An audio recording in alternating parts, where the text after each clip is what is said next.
Once a year, it's time for the Academy Awards. Lots of glitz and glam, and of course, this iconic sentence. And the Oscar goes to. And the Oscar goes to. And the Oscar goes to. But let's be honest. I don't care anymore. I'm joking. I never did. A few years ago, I would have been kind of offended by that because I loved watching award shows.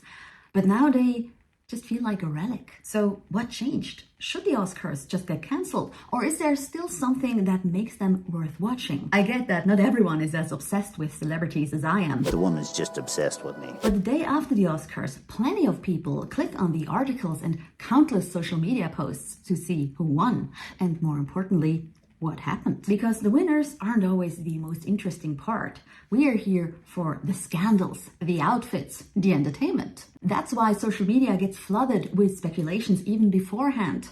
Who was nominated? Who was snubbed? Who deserves to win and who doesn't? So dirty laundry from the past gets dug up and people and the media jump headfirst into the gossip. Take Karla Sofía Gascón, for example. She could become the first transgender actress to win an Oscar. And naturally, conservatives immediately wielded their pitchforks. But then old tweets surfaced that sounded pretty bad. And suddenly the woke side was in uproar too. Should someone like that be allowed to win an Oscar? And if not, where do we draw the line? Because a lot of winners have taken home their little golden statues despite having massive skeletons in their closets. And then Will Smith happened. Oh, wow! Will Smith just smacked the shit out of me. Still, he got his award even though he had just slapped Chris Rock in front of the entire world because apparently the show had to go on. But that moment felt like the final straw, like the magic was slept out of the Academy Awards. It made it painfully clear just how ridiculous and insignificant all of this actually is. It means nothing, it's just a show.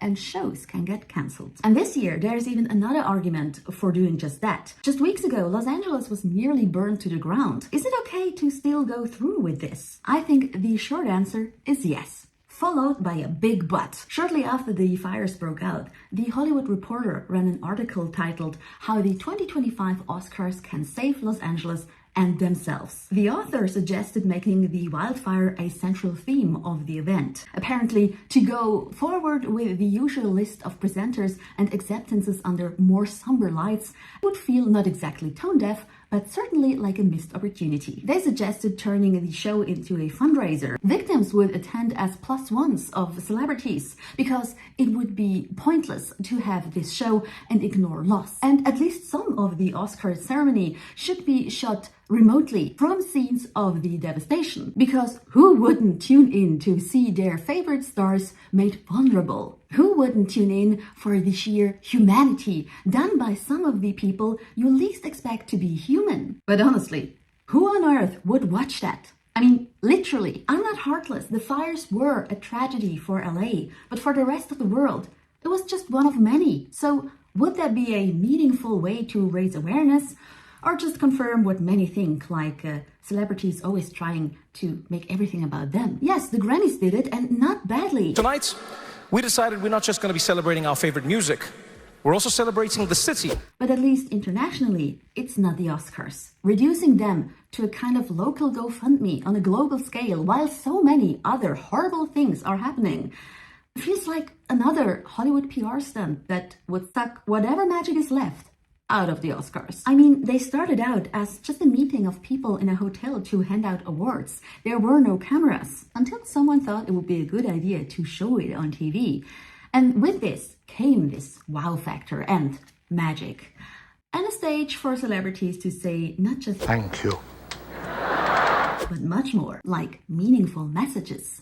And they're not generally bad, don't get me wrong. Everyone is allowed to express their opinion or draw attention to something. In the spirit of the red ribbons being worn here this evening, we'd like to call attention to 266 Haitians that are being held in Guantanamo Bay by the United States government. Their crime, testing positive to the HIV virus. But it's a very thin line for celebrities. These days, it feels like they try so hard to be relatable, they forget that this can also hurt their image. If you do win an award tonight, don't use it as a platform to make a political speech, right? You're in no position to lecture the public about anything. You know nothing about the real world. And that's the point. Celebrities are not like us. Sure, they are human, and some are wonderful ones. leave your car in Palisades Drive leave the key in there so a guy like me can move your car. Thank you for talking to us live, sir. What's your name? My name is Steve Gutenberg. But we live in completely different worlds. Just like I live in a different world than people in, say, Palestine, Afghanistan, or Sudan. Imagine I claim to share or even understand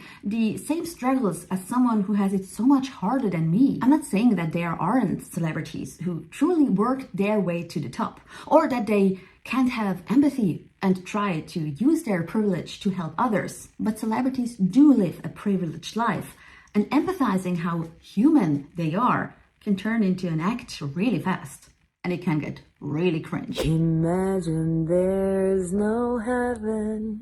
I wanted to pluck out my eyes and jam them into my ears. Gotta be no dog. If we are honest, we want this fantasy. We watch when they show off their perfect homes, which often look like no one actually lives there. These bookshelves, I have to be honest, did not have books in it like a couple days ago. I had my husband go to a bookstore and I was like, you need to get 400 books. We click on their beauty tricks and routines, while the truly invasive procedures are left out. All right, so I'm gonna take you through my 9-step process. We observe their lives feeling like we know them, when in reality, we don't. Because it's almost never real. Real, raw honesty that has nothing to do with PR is rare. Still, there are moments where we do get a glimpse of just that at the Oscars. Roberto!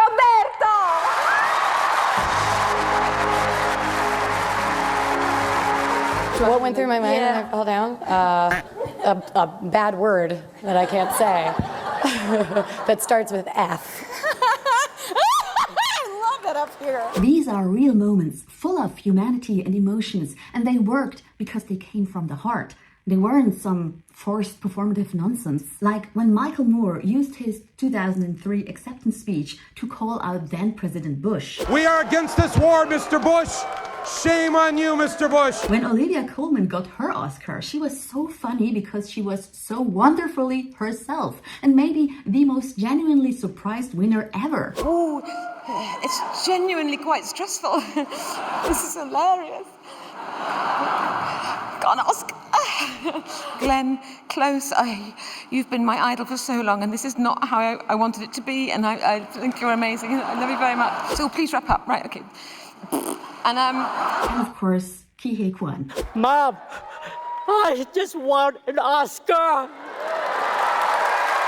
That moment still gives me chills. So is there still a place for the Oscars? I think yes. For one night, they let us escape reality. We get to marvel at a fantasy. So pretty. Or judge hideous dresses that cost more than my rent. And by the way, that will never stop being a classic. It's a welcome distraction, just like all the articles and social media posts that come with it. And especially in difficult times, it's a nice break from reality. But not to sound like a conspiracy theorist, but it's important to remember that it's just that, a distraction. Like almost everything about celebrities, it's not real and it's not important. And that's what the Oscars should focus on. Give us bread and games like they said in ancient Rome. Are you not entertained? They shouldn't try to be something they're not, but instead own what they are. Don't shove more reality down our throats. Believe me, we have more than enough of that. Or as Ricky Gervais put it so perfectly. If you win, right, come up, accept your little award, thank your agent and your God, and fuck off, okay?